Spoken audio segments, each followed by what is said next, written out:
All right, everyone, welcome back to another pod class, as we like to call it in the Energy Matters community.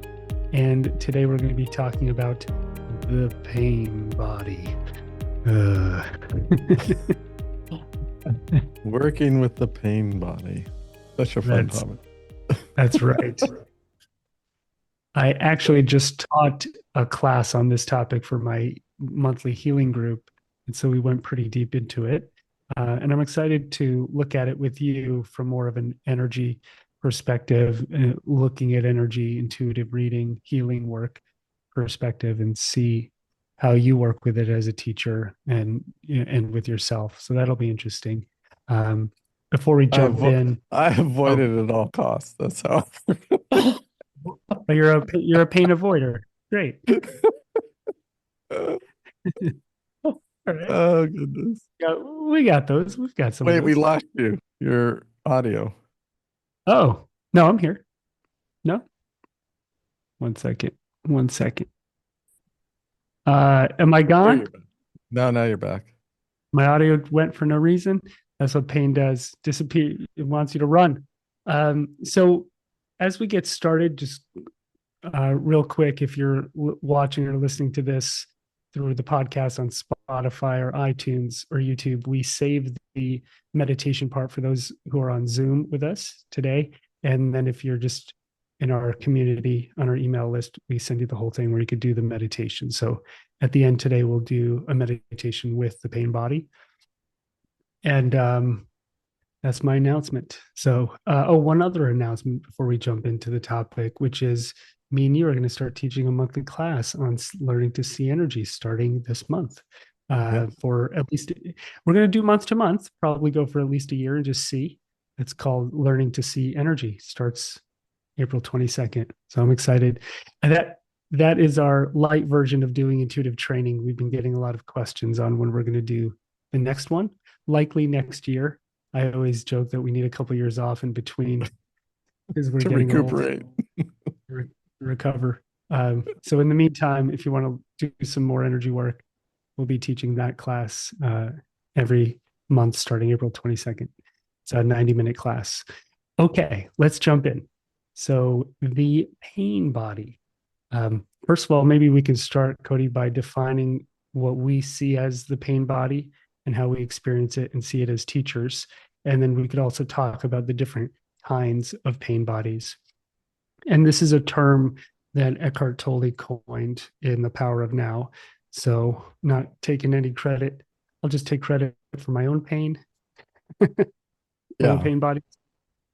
Yeah, Right. It's a great term. I mean, I think it's it a great is. way to encapsulate the notion of pain because in all of our energy work that we practice and teach, we do talk about dealing with energy and psychic pain and how important that is to our growth and healing. And so I love this concept because it encapsulates kind of the bigger notion of it and and the effect that it has where it can kind of take us over when we get Yeah, stimulated or lit up in the exactly. pain body. Yeah. Did my audio go out? No, I'm still good. No, Okay. you're good. Uh, and the way Eckhart would describe it, and I would agree, is it's an energy field that is sometimes unconscious or dormant, and sometimes it bubbles to the surface and becomes activated. So somebody could have a simmering pain body. It's kind of down there. They look all happy and go lucky and everything is fine. And then something triggers it. Like maybe there's a pain body around rejection and they have a perceived experience of rejection and it gets triggered. That could lead to grief. It could lead to anger, frustration, confusion. Maybe they just go totally unconscious in some way and react to a situation instead of respond in a conscious way. And so pain body is some form of negativity that's kind of clustered into an energy field that could be dormant or active. Some people it is they keep them real down deep and then they explode like volcanoes. Other people they kind of come and go quickly and maybe they just peck at you a little bit, right? And everything in between, really big deep pain bodies that hurt more, might have more explosive awakenings, and what smaller ones They could be more subtle. They could be manipulative. They don't all have to be really big and aggressive. So their pain bodies come in many different shapes and sizes and forms. And one of the ways you know you've got one activated is you cannot control yourself or your feelings often. Usually, as meditators, we want to learn how to respond instead of react. And meditation is creating that pause, that gap, so you don't react and you're still and then you respond. But if you lose yourself and you're just so upset in some way, shape, or form, you're probably in a pain body that's activated at the moment. And so I don't I would ask you, Cody, but when I teach, we do a lot of work around the pain body, how to become aware of it, how to realize it when it becomes active, and then how to heal it so it doesn't take over and maneuver your life into a direction you don't want it to go in. Uh, I was going to ask you, when you work with it kind of energetically as an intuitive and as an energy healer teacher, how do you see it?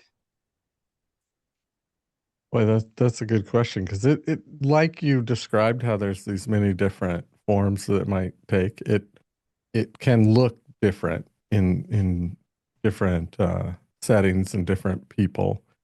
I think one of the things as we start to talk about the pain body and this notion of it being dormant or active in this healing energy work, uh, just because it's dormant doesn't mean it's not affecting us. In fact, we often expend a lot of energy just trying to keep it dormant.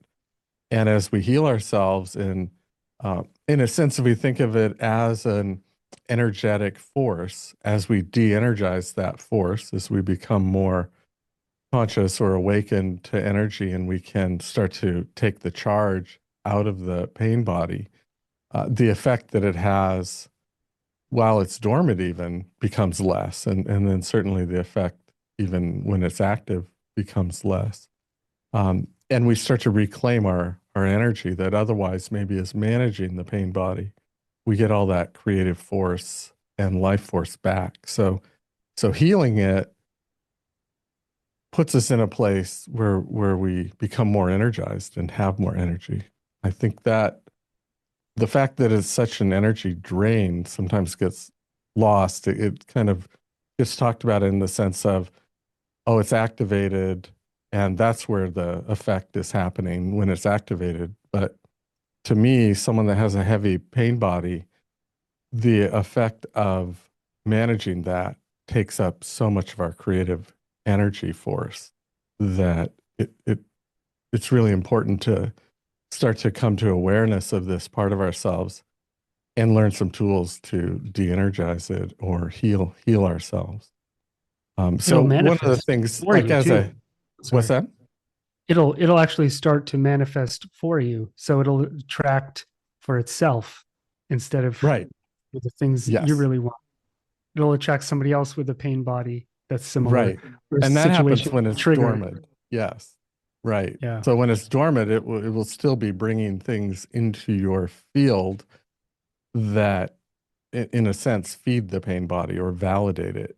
And as you learn to de-energize it, then that happens less and less, for sure. And, One of the things yeah. when we work with it, you were asking, like, how do I see it?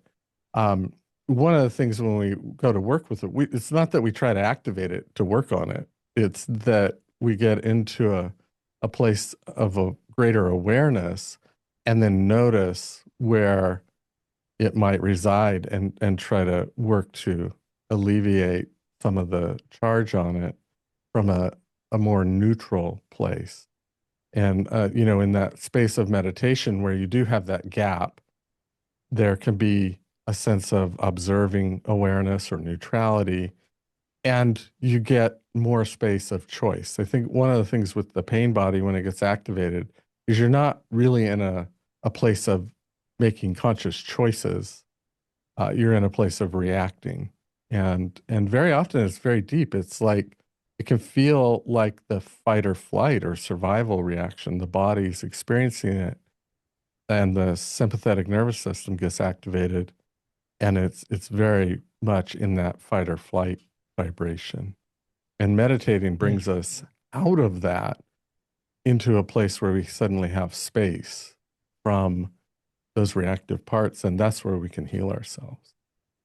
Or even we might freeze. Some folks just freeze up. Well, They don't run yes, or fight. uh, on that point, I often talk about this because it's often talked about as fight or flight, which, when things are just talked about in a very low resolution sense in the world, gets to the simplest form, but it's actually fight, flight, freeze, or fawn is the one I've heard that covers all the different ways we might react out of survival. So we either fight what's in front of us, we flee, we may freeze, or we try to um, heal it. Let's say we try to befriend it, and so that it's not a threat. Those are the four actual deeper survival reactions or common ones that I've run across. Yeah. Mm, you fawn over it. Interesting. Yeah. Yeah. Yeah. When I don't know about you, when I look at a pain body, so if my eyes are closed and I'm meditating on myself or doing some kind of energy work, I'll see it in different ways. But I would love for us to describe some of the ways someone might be able to actually see their pain body when they're meditating, so they can distinguish between, is this a pain body? Is this just a thought? Is this a feeling? So, one of the ways I'll see a pain body is actually like a sometimes like a glob, like a dark glob. That's what I Like it see might be, too. Yeah. yeah, could be gray, could be black, could be red. Um, I don't think the color necessarily means one specific thing.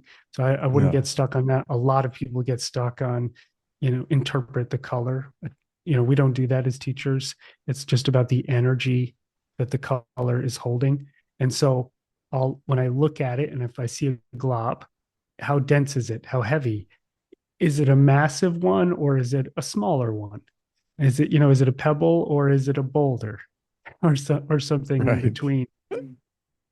I remember it's kind of a wild story. I was doing a session for someone we both know. I won't mention them. And it was something along the lines of like, wow, your grandfather, it was the person's grandfather had a lot of pain. And I said, man, that is one of the biggest pain bodies I've ever seen. I was doing an energy reading session. I was like, that pain body is so big, it looks like it would cause cancer. And I hate to say that, but that's what I see. And he could have it. We'd been working together for many years. It was okay to say that to this person. It was another teacher. And he said, that's interesting you would say that because my grandfather was in enormous emotional pain. He got cancer and he died of it. And I always, he always registered that as it was caused by all of that stuck emotion and pain that he had had.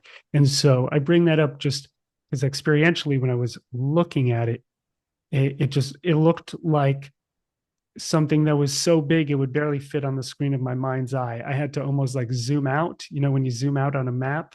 Well, like Hmm. what state is this city in? I had to keep zooming out. This thing was that big, and it had layers to it. Sometimes a pain body could get so big and complex it creates an ego and it like a sense of self of its own. Have you ever Hmm. seen that where somebody becomes their pain body or they start to totally identify with it? Yeah, definitely. And in that case, even when it's dormant, they're still in the force of it, right? So there's the activated part where maybe it's being externalized, but in the dormant phase, it's still internally the primary thing they perhaps experience. But you bring up an interesting point when you talk about that you were looking at this other person because perhaps some of his grandfather's pain body was in him, like in this notion of us taking on and healing energies. We could take on the energy of someone else's pain body. And so we have our own, but then we have those energies we're carrying that aren't really our energies, but are come a part of that pain body. Um, Yeah, I think one I of the did. things Yeah, too that stands out, pardon me, but just in what you had just said about the size of it, whether it's small or big, when it's activated, it doesn't matter because what being activated really means is it has taken over. So whether it's the size of a pebble or a boulder, when it's activated, takes over. I think that size difference, though, makes a big difference when it's dormant. It's because how much energy am I having to expend to manage it when it's dormant? And if it's the bigger it is, the more of an energy drain it is on my energy. I also think of it as like gravity. So, we have a center of gravity as a being, each of us, and we do have kind of a world that revolves around us. We call it our world. We think the world revolves around us. It gives us that illusion. Right. But sometimes the pain body becomes so big, it begins to have its own force of gravity. And then it almost like it can take over someone's life. It almost becomes comparable to their center of gravity. Yes. And I've seen that happen where like the pain body is almost dragging the person around, and they're just kind of like ball and chain. It's like, all right, pain, we're gonna go here. Pain body wants to Yeah. go here. And Yeah. and then if you over identify with it, the filters that get created, the way you see the world, can really shift your life. So everything, perhaps a pain body might say, everyone is against me. Everywhere I go, everyone is against me, or the world is unfair. Doesn't matter what direction I turn, the world is unfair. And it's just because you're wearing that lens from that pain body, right? Yeah. Or I need to fight. I need to fight for justice every moment of every day. Everywhere I go is injustice. I need to fight. And so the pain body will give you an identity over time when it has too much of that gravity. And then it starts to really take over. I've seen that happen. It's not Hmm. fun. Is everyone enjoying this podcast episode? So far. Yeah. Yeah, it will take, I mean, and that notion, nothing ever works out for me is another one that comes to mind when you mention a couple of them.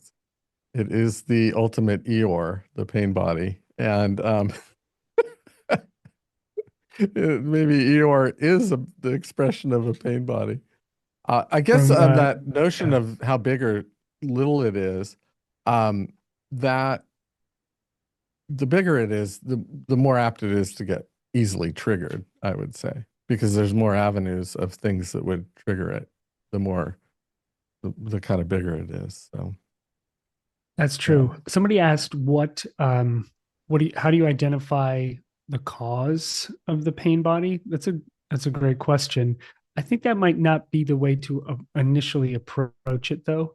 That is kind of the more a psychology approach or sometimes an analytical approach. Like if I can identify what caused it, then I will have gotten through it. And often that is an illusion because I know people who've identified the cause of their pain body, and actually I started identifying more with it because now they had more Right. knowledge but shifted no energy, and then become incredibly annoying people because their whole identity becomes the origin story of the pain body. Have you experienced Yeah. that? Yeah. Yeah. um, And I mean, in a very general sense, the cause is anything that created psychic pain in us can get added to our pain body. So we don't have to identify it in the sense of, oh, yeah, it becomes part of my origin story and that's who I am. We recognize that it is just an expression or it is the reflection of psychic pain that we have experienced over a lifetime, conglomerating together. Um, like a snowball. yeah, it does grow if we don't find a relationship to where we can with it, to where we're releasing it or actively kind of working to process through that energy. Because, like you say, it attracts it Yeah. energies of that vibration. And obviously, a traumatic experience will cause a pain body, right? A Sure. varying degrees of trauma. Will anything that leaves a lasting dent in you from an experience, invalidation, rejection, criticism, abuse, right? Anything that causes pain that you don't fully process that has an energetic residue, that energetic residue might start off very intense or might start off really small and light, and then like a snowball pick up steam over time. So, can you eventually get to the ultimate cause of a pain body and maybe like pop it like a bubble? Yeah, I have seen that happen. But maybe we could describe a little bit of what that process, the way we might do it, doing this work looks like. That I think that would be really, because someone's saying I want to experience it. That would be really useful. And so, what not to do is to overanalyze it and try to figure it out and control it, right? And if you're someone that's very smart, intellectual, like you've got it together, sometimes that could be counterproductive because you're like, all right, if I just understand it enough, I'll have worked through it. And that is the illusion. So instead, we want to come at it like a little bit more intuitively. So, for example, with a pain body, and we'll do this in meditation, but you might, as we are saying, see it. So, all right, is it a cloud? Is it a ball of gook? Is it just a dark spot? Is it a bunch of little red dots? How do you see it and experience it? Like, where is it in your energy field or in your body, in your space, so you can identify kind of where it is and the texture of it. So sometimes I think of it like when you feel when I used to live in India, uh, you'd go to these places, they sell all these different textiles, and you could feel them all, the silk, all the different silks and stuff, and so you can kind of almost brush your energetic hand on it and feel the texture of it. Like, is it spiky, and is it like a rough rug? Is it really dense and heavy? You can get a sense of a pain body, like how big and deep is this? And the more you can describe it as like a 5, 6, 7-year-old, the better. That when a student to me starts describing it that way, I know they're actually interacting with the energy. When a student starts telling me a very sophisticated story, that's when I know they're not actually interacting with the energy. So if they say, well, this pain body is from when I was 7, my mother said this and this happened and I felt that, and they give me the story, that means they're not actually in it. When you're in it, it's vague. You're touching it, you're sensing it, you're seeing it, you're trying to explain it as you're feeling and seeing your way through it. And for me, that's a good place for a lot of people to start. You should be in the unknown, kind of almost trying to see in the dark. And the energy work we do is learning how to turn the lights on and learning how to see clearly. So not just feel, which is the pain body will seduce you with feeling. You might just feel it and then go, ugh, right? And lose yourself. So we learn how to see, get neutral, and how to see it. And maybe Cody, you could talk a little bit about what that looks like, how you do that. Yeah, and that's something that we get into that place of seeing through meditation. And I think that, uh, like you were saying, about how to work with the pain body, I think the other part is that we don't want to over-identify with it. When we create a story, we're creating an identity. So that, I think you covered that. We also really don't necessarily want to pursue it. I think it's more helpful to, through energy awareness and meditation, get into a place of kind of grounded, centered awareness within ourselves so that we can notice it when it starts to arise and not be absorbed into it, not be taken over by it. And that's the vantage point from where we can then see it and then start to actually process it and release it. And it will have all those text would I can't think of the word, like textorial components. When you feel it, it has this texture and a feeling, and you can really get acquainted with the vibration of the energy through that. There will also be a vibration to it. So some people's pain body may have a vibration that's fearful or that's angry or that's grief stricken. And so you can, as you're getting a feel for the texture and where it is and what it looks like, you also start to get awareness of the vibration of it. I mean, ultimately it's pain, but that comes in many different forms. And certainly how it affects us comes in very different forms. And so we start to get more awareness of the energetics of it, not the story of it. In fact, the Yeah. story is it's kind of funny because in some ways, instead of processing it, what we often did was create a story about it. And to release the pain body, we often have to release the story because that story holds an identity. Yeah. Yeah. And so when we do energy work around this, the story tends to come in what we call pictures, like mental images, and we learn how to find and release those. That's kind of part of learning to see energy and intuitive training is we learn how to find those pictures and release them.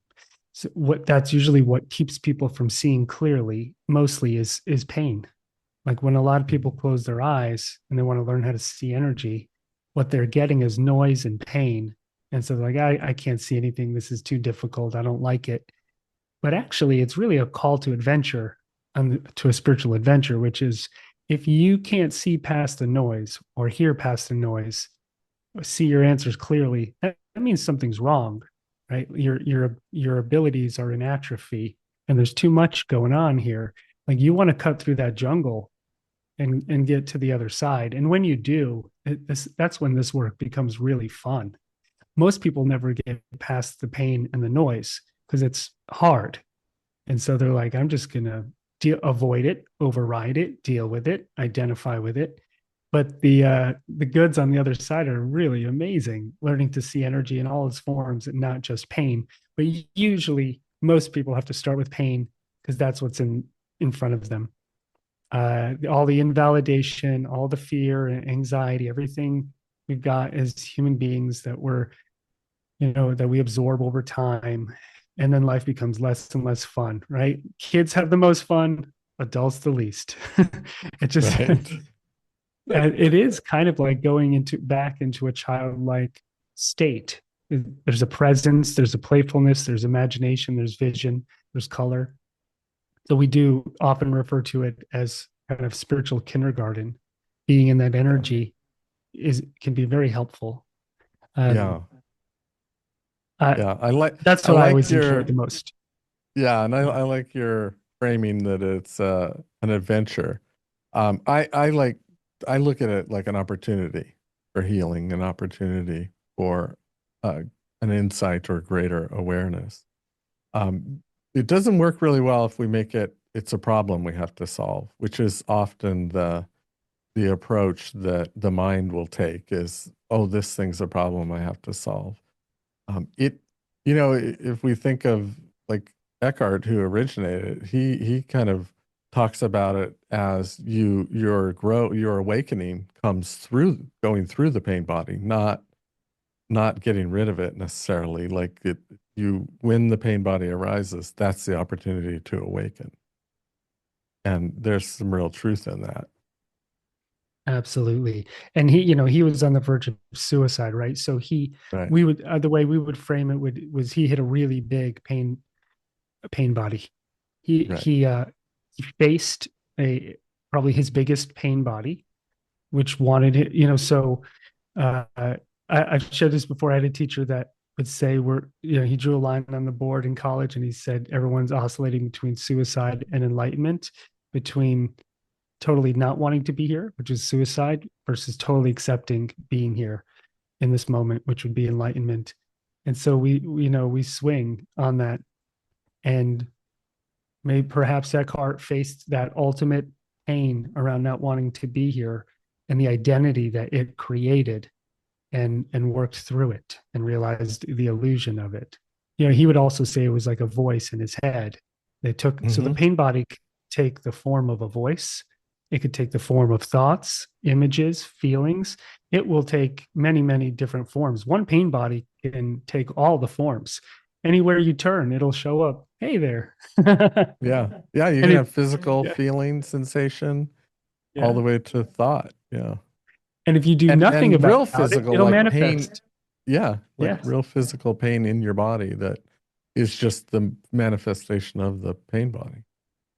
Yeah. Yeah, and Stefan was saying he's feeling that oscillation between suicide and enlightenment. So think of it, those are very charged words. Let's just put it I don't want to be here. I can fully accept being here. And the acceptance in being here doesn't mean there's no pain. The acceptance in being here is not resisting all of the pain. That's Right. how Eckhart describes getting through it. That's the surrender to it and the working through it. It's the resistance to pain that pushes us to not wanting to be here. I don't want to be here because it's too painful. When there's an assumption, there's something there, which is I don't like pain, right? There's an assumed thing underneath, which is I don't like pain because there's pain. I don't want to be here. A good meditator kind of flips that and goes, there's pain, which means there's opportunity for growth, which means I want to be here. That's why I was born, to work through this Yeah. pain. This is the whole point. So you got a ticket to the show. You get to decide if you want to be in it or not. But that is the whole invitation. So if you're struggling with a lot of pain and that I don't want to be here, that's called resistance. Then can you sit and meditate with that resistance and work through that level of resistance? That doesn't mean we don't sometimes need support. A lot of people need support, but still, Sure. even with support, the support is helping you work through the resistance. So, for example, if there's a trauma that caused a pain body, and every time you think about it, you're like, I cannot accept that past moment and the pain that it brought. But the reality is, it's there, right? So it's you fighting reality. And then all of the pictures you put on top of it, which is mostly what causes the resistance, not the actual moment. And then working through that, the pain body can actually shrink like a tumor. I've seen it. I've seen it shrink in myself. I've seen it shrink in students. It can go from being a beach ball to being like a little oak, you know, uh, all the way down to like a little pea. Yeah. And then sometimes it totally dissipates. So it can shrink if you can sit with it, let the pain drain off, have compassion, and be present. Yeah. The reaction is that we want to get rid of the pain, but really where the healing comes is releasing the resistance because that fuels the pain, the charge in the pain actually. So as we get release the resistance, come into whatever word you want to use, acceptance or surrender or neutrality, then you're not feeding the pain body and you start to release it. You start to kind of flip the switch to healing yourself versus fighting against this other thing. Um, one thing I would just say in light of this topic, because we covered these different topics where we really zoom in on one thing. This does not mean everything is pain, right? Because on the flip side, when we're uh, working with energy, we're meditating, we're connecting with these energies of our true essence. Everything's creativity and expansion and fun and growth. And you're definitely more that. The pain will capture our attention and it will seem like it's the bigger thing, but it isn't. If it was, you wouldn't be functioning at all, right? It is not the bigger thing. It just has a force to it that can take over. The bigger thing is your creativity, your insight, your ability as a being to experience and grow. That's the bigger part of all of us. But what happens is we lose sight of that when the pain body gets activated because suddenly it becomes 100% of the reality, even though in truth it may occupy 5% of the And totality of who you are or less. yeah, Yep. this is how we also get through anxiety because no matter what a pain body is made of, if we don't deal with it, it'll cause some form of stress or anxiety because we're not dealing with it. So on the surface, it tends to come out in those forms. Stress could turn to anger. Anxiety can just you can be kind of constantly on pins and needles, always projecting into the future and past. can't be here, can't be here, can't be here in some form. And that's a good indication you've got a triggered pain body. You've got an active pain body. It's coming out into the form of anxiety, and that is creating endless thoughts about the future or about the past. That should be an indication you have a pain body. And that is not normal, the normal state of functioning. A lot of people are in it, so it seems normal, but it's not. And so that's a good moment to sit back and go, okay, anxiety, what pain body are you radiating off of, and to sit still with that. And the last thing I want to mention, and then we should go into meditation soon here. And we'll do a few questions first, and then meditation. But there are individual pain bodies that we have as people, maybe from childhood and from life, maybe even from past lives. So maybe we have pain bodies that our soul carries. We have pain bodies from this lifetime, big and small. We have family pain bodies, maybe they come down through our genes, or we learn from our parents, grandparents, extended family. We take that pain on and take that pain in, right?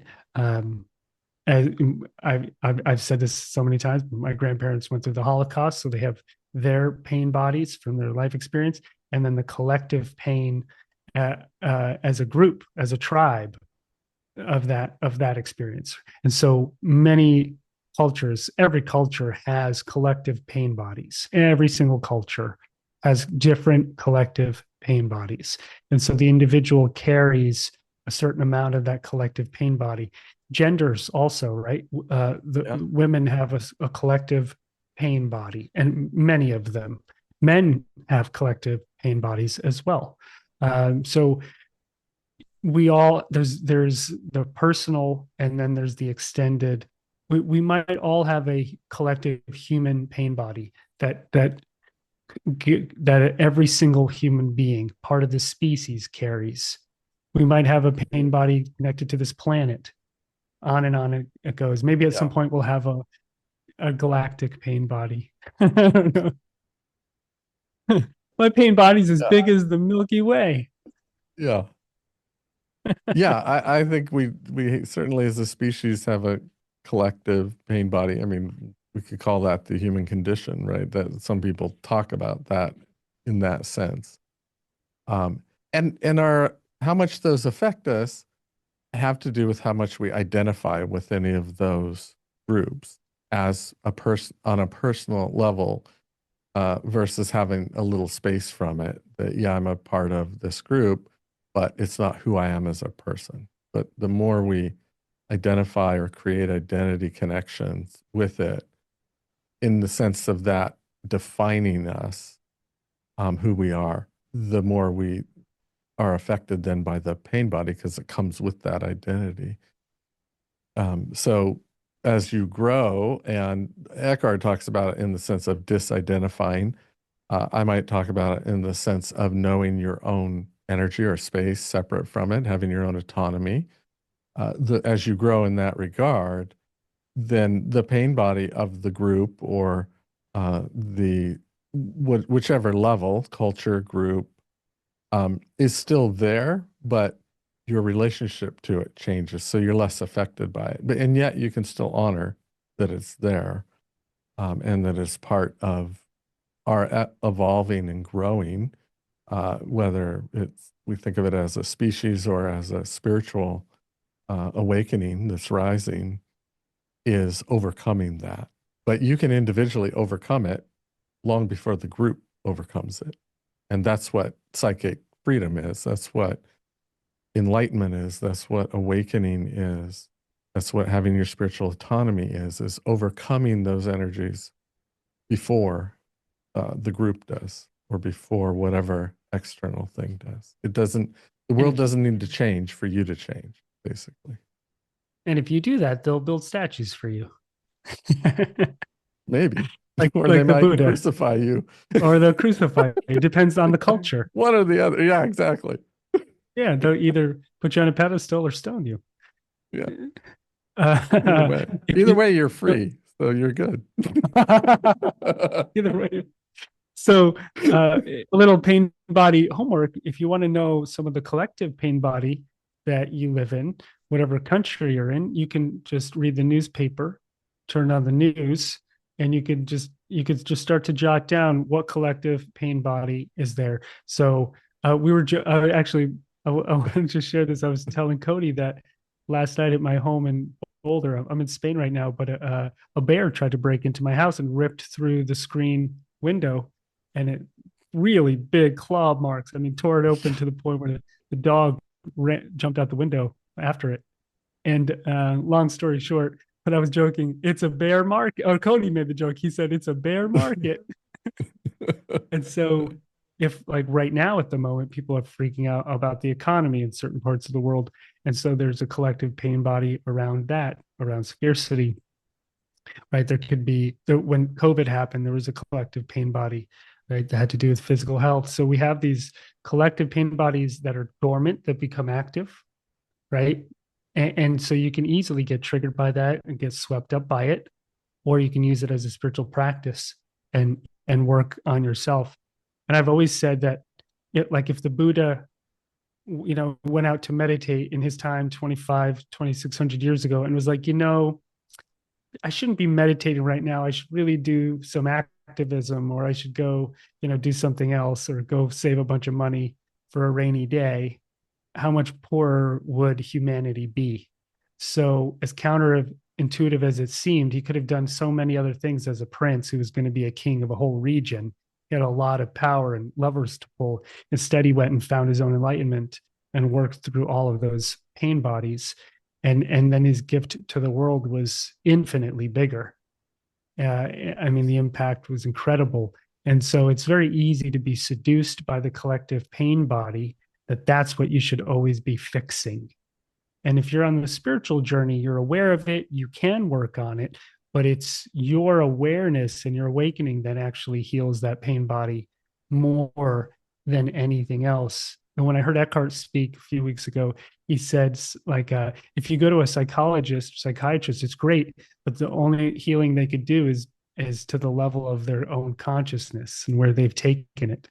And the same goes for fixing and healing the world, right? If you are trying to heal a collective pain body from a personal pain body, you're just doing it out of pain. You're probably just going to add to that collective pain, no matter how intelligent you are.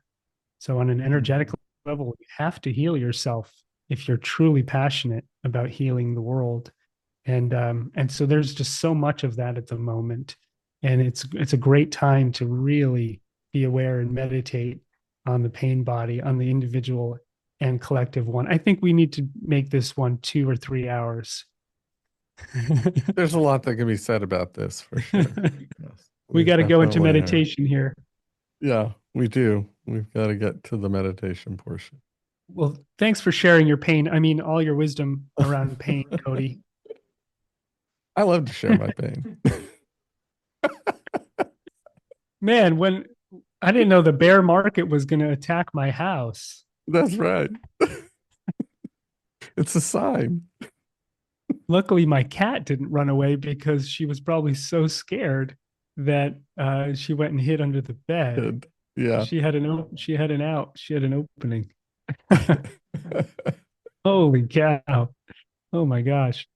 All right. On that note, let's do a meditation. Anything else before we real quick, sorry. I want to honor these questions. Oh yeah. Let's see. What if it's not all of your pain? If you're being empathetic or empathic, that could be confusing. Yeah, and Cody brought some of this up, and that's part of the collective pain, right? How much of it is yours? How much of it belongs to a person or the people around you? That's a great question. You can meditate on that.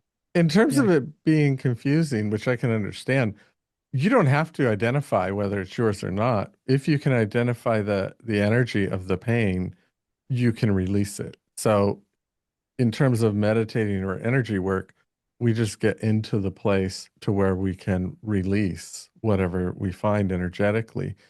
That oftentimes the insight of whether it was mine or not comes after the fact. Like as I'm releasing it, and it goes away, I may realize, oh, that wasn't even mine. Or I may go a little deeper and go, oh, I know what I see the picture, the image of where I got attached to this. And that was mine. So either way, we're just moving into a place of non-resistance and releasing, whether it's mine or not. And oftentimes, if it's mine, then there'll be a next step. If it's not mine, just the releasing, then it's gone. The next step in terms of my own healing, like once I release the pain body, if it's mine, there'll be some other answer or processing. If it was someone else's, it'll just feel like a relief, and there'll be a subtle like, oh, that wasn't even mine. I was just carrying it. And, I think you would probably agree with this from our teaching training that the majority of the pain that we carry does not belong to us. Maybe Vast the majority, vast yes. majority, the vast majority. I think part of the journey of awakening to our how psychic, if you want, or intuitive we are, is realizing just how sensitive we are and how much what we're experiencing at any given time is not actually our own energy. It's fascinating how much that is, how sensitive we truly are. Yeah. We'll have to do a whole nother episode just on becoming aware of other people's pain bodies and how to deal with that. It's a great topic. Yeah. Yeah.